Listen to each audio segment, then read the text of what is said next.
Bem-vindos à nossa análise de hoje. Vamos falar da Segunda Cruzada, aquele período ali entre 1147 e 1149. Um período bem complicado, né? Exato. A ideia é explorar as origens, os eventos-chave e, claro, os resultados. Vamos usar como base o texto A Segunda Cruzada, Ambições e Fracassos. Isso. E o objetivo aqui é tentar entender por que uma expedição que começou com tanto nome de peso, reis europeus envolvidos, acabou dando tão errado no Levante. Essa é a grande questão. E tudo começa com um evento bem impactante para a época. A queda de Edessa. Edessa? Sim, em dezembro de 1144. Edessa não era qualquer cidade, sabe? Era o estado cruzado mais oriental, um centro comercial importante e cultural também. Um símbolo cristão ali na Mesopotâmia. E caiu para quem? Caiu nas mãos de Imad ad-Din Zanghi. Ele era o governante muçulmano que estava unindo Mosul e Alepo. Uma ameaça crescente, né? Imagino. A reação no mundo muçulmano foi de euforia, chamaram de vitória das vitórias. Já os cristãos ocidentais que estavam lá, foram mortos ou escravizados. Os orientais puderam ficar, curiosamente. Nossa! E como a Europa? Como a igreja reagiu a essa notícia? Deve ter sido um choque. Um choque enorme. A resposta oficial veio do Papa Eugênio III. Em 1º de dezembro de 1145, ele soltou a bula papal Quantum Pradecessoris. A convocação oficial. Exato. Mas o interessante, e talvez já um sinal dos problemas que viriam, é que os objetivos na bula eram bem gerais. Como assim? Falava em defender as conquistas da Primeira Cruzada, proteger os cristãos no Oriente, mas não mencionava especificamente vamos retomar Edessa ou vamos lutar contra Zanghi. Era mais amplo. E isso não parece meio perigoso? Deixar o objetivo em aberto assim para uma campanha militar? Pois é. Abria muita margem para interpretação, para mudança de planos lá na frente, né? E para conseguir gente, a bula oferecia aqueles incentivos de sempre, mas que funcionavam. Remissão de pecados? Completa, mesmo para quem morresse no caminho. Proteção divina para as famílias, para as propriedades de quem fosse, e até suspensão de juros de dívidas. Era um pacote bem atraente. E teve a figura do Bernardo de Claraval também, né? Fundamental. O abade Bernardo. As pregações dele foram, assim, incendiárias. Ele realmente conseguiu inspirar milhares e milhares a pegar a cruz. E a resposta foi? Enorme. Dessa vez com gente muito importante liderando. Sim, pela primeira vez, reis em pessoa, Conrado III da Alemanha e Luís VII da França. Isso deu um peso político e militar que as outras cruzadas não tiveram nesse nível. E a quantidade de gente? 60 mil combatentes. Alemães, franceses, italianos, gente do norte da Europa. Partiram no verão de 1147, uns por terra, outros por mar. Uma mobilização gigante. E tinha uma urgência, né? As notícias não paravam de chegar. Exatamente. O próprio Zanghi foi assassinado em 1146, mas o sucessor dele, Nur ad-Din, se mostrou tão ou mais perigoso. Ele consolidou o poder rápido. Sim, e quando Jocelyn II, o antigo conde de Edessa, tentou retomar a cidade, Nur ad-Din não só o derrotou, como fez pior. Ordenou um novo saque e massacrou os cristãos armênios que ainda estavam lá. A pressão para agir era imensa. Então, enquanto essa pressão crescia no Levante, a ideia de cruzada também estava sendo usada em outros lugares, certo? Não foi só foco no Oriente Médio. Perfeito. O Papa Eugênio III apoiou essa expansão do conceito. Era como se a energia da cruzada pudesse ser usada em várias frentes ao mesmo tempo. Duas se destacaram muito, a Península Ibérica e o Báltico. Interessante. E na Península Ibérica, como foi isso? Ali foi quase uma questão de logística de oportunidade. Tinha uma frota cruzada enorme, principalmente de Gênova, uns 160, talvez 200 navios, indo para o Oriente. E eles pararam?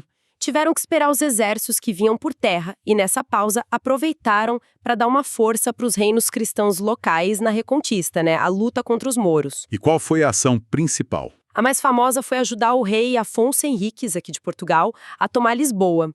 O cerco foi longo, de junho a outubro de 1147, mas deu certo. Lisboa foi conquistada. Olha só, então ali teve sucesso concreto, diferente do que a gente vai ver depois no Levante. Sim, sim. E não foi só Lisboa. Na Espanha também teve vitórias. Afonso VII de Leão e Castela tomou Almeria também em 1147. Depois caiu Tortosa em 1148. Tentaram Jaén, mas aí não rolou. Mas ainda assim a campanha ibérica trouxe ganhos reais para os cristãos. E no Báltico, qual era a história lá? Completamente diferente, imagino. Bem diferente. O alvo ali eram os Wendes, que eram tribos eslavas pagãs.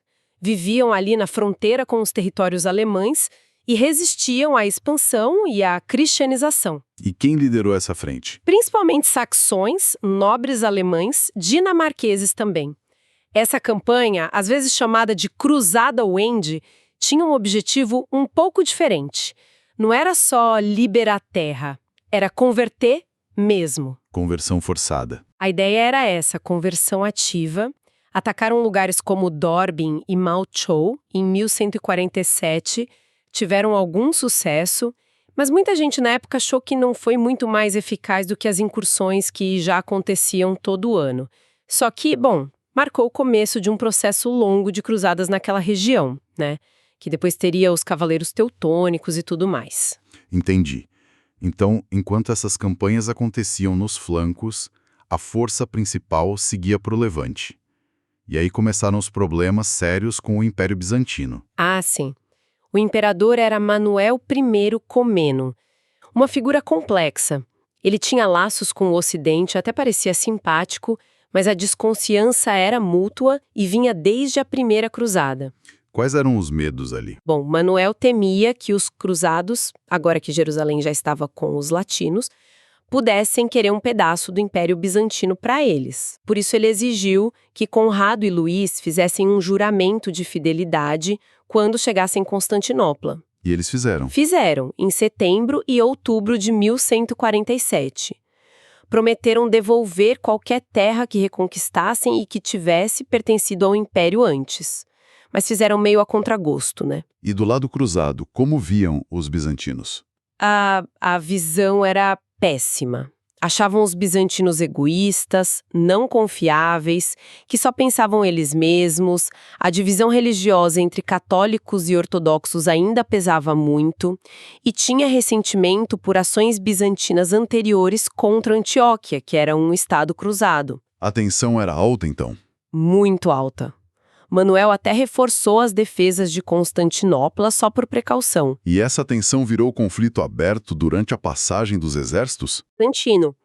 O imperador mandou uma escolta militar para tentar controlar e acelerar a passagem deles, mas aí... Deu briga. Deu briga. Teve confronto direto entre cruzados e a escolta bizantina, perto de Adrianópolis, por exemplo. A coisa não foi pacífica. E em Constantinopla mesmo, a situação ficou como? Explosiva. Em 1147, os franceses ficaram possessos quando souberam que Manuel tinha feito uma trégua com os turcos seljúcidos. Uma trégua no meio de uma cruzada. Para Manuel, naquele momento, os milhares de cruzados desorganizados passando pelo território dele eram uma ameaça mais imediata que os turcos, sabe? Mas os franceses não entenderam assim. Alguns nobres até sugeriram atacar Constantinopla. Nossa. E os alemães, que estavam acampados do lado de fora, ainda sofreram com uma enchente. Foi um caos. No fim, Manuel, talvez usando um pouco de esperteza, convenceu todo mundo a atravessar logo para a Ásia Menor. Disse que um grande exército muçulmano estava vindo para interceptá-los. E eles foram. Mas aí na Ásia Menor a coisa desandou de vez, né? Ignoraram os conselhos do Manuel sobre qual caminho seguir. Exatamente. Manuel sugeriu a rota pela costa, mais longa, sim, mas mais segura, com mais chance de conseguir suprimentos. Mas eles, talvez por pressa ou desconfiança mesmo, decidiram cortar caminho pelo interior da Anatólia. E foi um erro? Um erro fatal. Mostrou uma falha gigantesca de planejamento logístico. Estavam entrando num território desconhecido, hostil, sem preparo adequado. E os alemães de Conrado III foram os primeiros a pagar o preço. Foram. Falta de suprimento, cálculo errado do tempo, o terreno difícil, semiárido. Em 25 de outubro de 1147, perto de Dorylaeum, ironicamente, local de uma vitória na Primeira Cruzada, eles caíram numa emboscada. Turcos seljúcidas. Sim, arqueiros montados, muito mais ágeis e adaptados àquele terreno. Foi um massacre. A retirada para Nicéia foi caótica. O próprio Conrado foi ferido e teve que voltar para Constantinopla para se recuperar. O exército alemão basicamente acabou ali. Que desastre! E os franceses com o Luís VII assistiram a isso e... Ficaram chocados, claro, mas decidiram seguir em frente. Talvez com um pouco mais de cautela no início. Até tiveram uma vitória pequena contra os seljúcidas em dezembro de 1147, usando a cavalaria pesada. Mas não durou. Não. A disciplina parece ter relaxado em janeiro de 1148, atravessando umas montanhas perto do Monte Cadmos. O exército se espalhou demais. A vanguarda foi muito na frente, a retaguarda ficou para trás. E os turcos aproveitaram. Exato. Atacaram bem no meio da coluna desorganizada. Foi outra derrota terrível, muitas baixas para os franceses. E como eles conseguiram sair dessa? O que sobrou do exército teve que ser reorganizado e quem basicamente tomou as rédeas foram os cavaleiros templários, que tinham mais experiência ali. Eles conseguiram levar os restos do exército com muita dificuldade até a costa sul, em Atália. E de lá? De lá, Luís VII e os nobres foram de navio. Abandonaram grande parte da infantaria para trás à própria sorte. Nossa, então antes mesmo de chegar perto de Edessa, os dois maiores exércitos da cruzada já estavam destroçados. Que começo! Terrível. E quando Luís VII finalmente chegou aos Estados Cruzados de fato, o que aconteceu? Ele desembarcou em Antioquia em março de 1148. Lá encontrou o tio dele, Raimundo de Poitiers, que era o príncipe de Antioquia. E o Raimundo tinha planos. Tinha. Planos bem lógicos até. Queria a ajuda do Luís para atacar Alepo e Chaizar, no norte da Síria. Isso fortaleceria Antioquia. Militarmente fazia sentido. Mas o Luís não topou. Não topou. E as fontes da época dão uma pista do porquê. Ou pelo menos um boato forte. Que seria? Rumores de um caso entre o Raimundo e a esposa do Luís, a famosa Eleanor da Aquitânia, que também estava lá. Não dá para saber se foi só isso, mas é algo que sempre aparece como possível motivo para ele ter recusado e decidido ir para o sul, para o reino de Jerusalém. Então ele deixou Antioquia. Deixou, foi para o Acre, e lá em Acre teve um grande conselho. Luís Conrado III, que já tinha se recuperado e chegado de navio, e toda a nobreza de Jerusalém, o jovem rei Balduíno III, a rainha Melisende. E foi aí que decidiram atacar Damasco. Uma mudança completa de foco. Exatamente. Depois de todos os desastres na Anatólia, precisavam de uma vitória. E Damasco era Damasco, uma cidade importante, prestigiosa. Perto de Jerusalém, a captura seria um feito e tanto. Mas não era o objetivo original. E Damasco, às vezes, até tinha sido aliada de Jerusalém contra Zang, não? Tinha sido, mas as alianças ali mudavam muito rápido, sabe? E agora tinha o Nur al-Din controlando Alepo e Edessa. O medo era ele tomar Damasco também e unificar toda a Síria muçulmana contra os cruzados. Ah, então atacar Damasco seria uma forma de prevenir isso, de cortar o mal pela raiz. Essa era a lógica estratégica, né? Atacar antes que Nur ad-Din chegasse lá. A velha aliança com Jerusalém já não parecia mais tão segura ou relevante naquele novo cenário de ameaça unificada. Parecia arriscado, mas talvez necessário. Entendi. Então marcharam sobre Damasco. E o cerco, como foi? Começou em 24 de julho de 1148. No início, eles até conseguiram avançar pelos pomares que cercavam a cidade, mas durou pouco. Com um pouco. 4 dias. No dia 28 de julho, os líderes simplesmente decidiram abandonar o cerco e recuar. Um fracasso, assim, relâmpago e humilhante. 4 dias.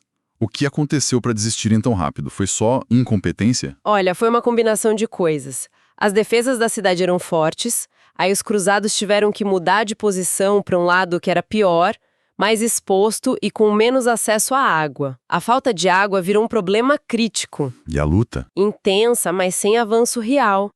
E, de novo, parece que as falhas de planejamento, logística voltaram a pesar. E depois do fracasso vieram as acusações, imagino? Claro, aí choveu teoria da conspiração. Conrado III culpando os nobres de Jerusalém, dizendo que foram subornados. Outros culpando os cristãos locais de Damasco por traição.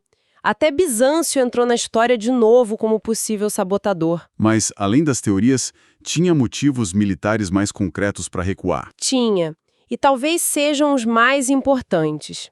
Primeiro, a defesa muçulmana foi muito forte. Damasco é uma cidade sagrada para eles também. Defenderam com unhas e dentes. Mas o fator-chave, provavelmente, foi outro. Qual? A notícia de que um grande exército de socorro, enviado pelo Nur al-Din, estava chegando rápido. Estava a poucos dias de marcha. Ah, Então pensa, recursos limitados, resistência forte, sem água e um exército inimigo gigante chegando. Do ponto de vista militar, talvez a retirada fosse a única opção, para não virar um desastre ainda maior, né? Uma aniquilação total. faz sentido. Talvez tenha sido mais pragmatismo militar do que só incompetência ou traição, como disseram na época. É uma interpretação bem razoável, sim, olhando os fatos militares, mas o resultado foi o mesmo, fracasso total no Levante. Conrado III pegou um navio de volta para a Europa em setembro de 1148. E o Luís VII? O Luís ainda ficou uns meses na Terra Santa, fez uma peregrinação, tipo um turismo religioso, antes de voltar para a França só no ano seguinte. A Segunda Cruzada, na sua frente principal, tinha acabado ali. E as consequências desse fracasso todo? Para Bizâncio, para os estados latinos? Para Bizâncio, a passagem dos cruzados foi ruim. Atrapalhou a aliança que o Manuel estava costurando com o Conrado III contra o inimigo comum deles, o Roger II da Sicília. O normando. Esse mesmo. E o Roger II foi esperto. Enquanto o exército bizantino estava de olho nos cruzados, ele aproveitou para atacar. Lançou ataques navais em 1147, saqueando ilhas e cidades importantes na Grécia. Corfo, Eubeia, Corinto, Tebas. Nossa, que oportunista. Total. Então, a relação entre Constantinopla e o Ocidente ficou ainda pior depois disso tudo. E para os reinos cruzados no Levante? O impacto deve ter sido devastador. Direto e muito negativo. O fracasso em Damasco, as perdas enormes na Anatólia, tudo isso deixou os estados latinos muito mais frágeis, mais expostos. E quem se beneficiou? Nur ad-Din, claro. Ele saiu muito fortalecido, consolidou o poder dele, derrotou e matou Raimundo de Antioquia numa batalha em 1149, tomou pedaços de Antioquia. E Edessa? O que restava do condado de Edessa foi vendido para os bizantinos em 1150, mas Nur ad-Din tomou logo depois também. E o golpe de mestre dele veio em 1154. Que foi? Ele finalmente conseguiu tomar Damasco, unificou a Síria muçulmana sob o comando dele. Aí sim, a ameaça aos cruzados virou existencial. Caramba! Então a cruzada que deveria enfraquecer essa ameaça acabou na prática fortalecendo Nur ad-Din. Que irônico. Exatamente, uma ironia trágica. E mesmo que o imperador Manuel Comneno tenha tentado reagir depois, com campanhas na Síria, até no Egito, a maré estava virando contra os cristãos. E essa unificação da Síria abriu caminho para quem? Para um nome que todo mundo conhece, Saladino. Antes disso, teve um passo importante. A intervenção no Egito, que estava um caos, o general de Nur ad-Din, um curdo chamado Shirkuh, conseguiu controlar o Egito em 1169. E Saladino era? Sobrinho do Shirkuh. Ele herdou a posição no Egito e depois que Nur ad-Din morreu, em 1174, o Saladino foi, aos poucos, unindo o Egito e a Síria, que tinha sido do Nur ad-Din. Ele cercou os Estados Cruzados. Preparando o terreno para o golpe final. Exato.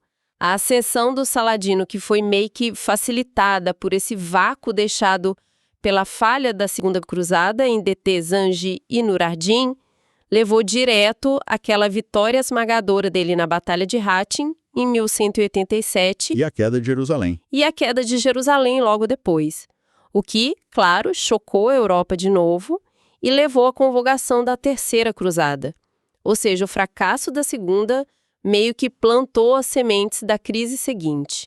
Uma cadeia de eventos bem complexa mesmo. Para a gente fechar nossa conversa, que reflexão final esse material todo sobre a Segunda Cruzada nos deixa? Uma coisa que salta aos olhos, eu acho, é essa diferença de resultados. A gente viu que teve sucesso, ok, limitado, mas teve, lá na Península Ibérica, no Báltico, campanhas secundárias, talvez mais oportunistas. Enquanto a campanha principal. A principal no Levante, com apoio de reis, com todo o foco inicial, foi um desastre completo.